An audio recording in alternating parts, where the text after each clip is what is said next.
Bawal na ang mukhang masungit sa serbisyo publiko. Sa Isulan, Sultan Kudarat, ipinag-utos ng lokal na pamahalaan na dapat laging may ngiti ang mga kawani ng gobyerno habang nakikipagharap sa publiko. Si MJ Mandihar sa report. Kanya-kanya na diskarte ang mga bagong halal na opisyal sa nagdaang 2025 midterm elections. Sa bayan ng Isulan, Sultan Kudarat, isang kakaibang kautusan ang umiiral. Paliwanag ni Isulan Mayor Bayrihan sa Kaluran, bawal na sa kanilang lugar ang mga nakasimangot na kawani ng pamahalaan.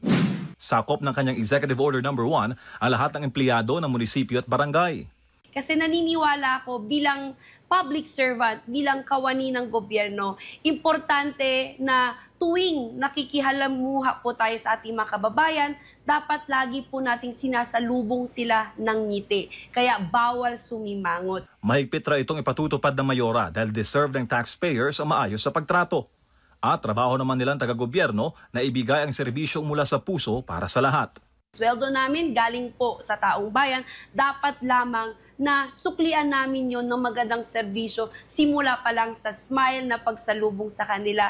Babala naman sa Kaluran sa mga susuway sa simpleng utos. Gusto ko magkaroon kami ng report. I-report po sa aking opisina kung sino ang nakasimangot na mahuhuli po natin at bibigyan natin sila ng penalty.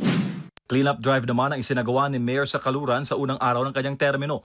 Nangako siya na aayusin ang lumang municipal hall at bubuksan ang Isulan sa mas maraming potential investors. Isa rin sa mga prioridad niya ang agarang pagtugon sa problema ng pagbaha. Kasama na rito ang suliranin sa sanitary landfill.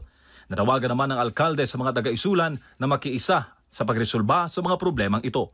Para sa Diyos sa Pilipinas kung mahal, MJ Mondihar, SMNI News.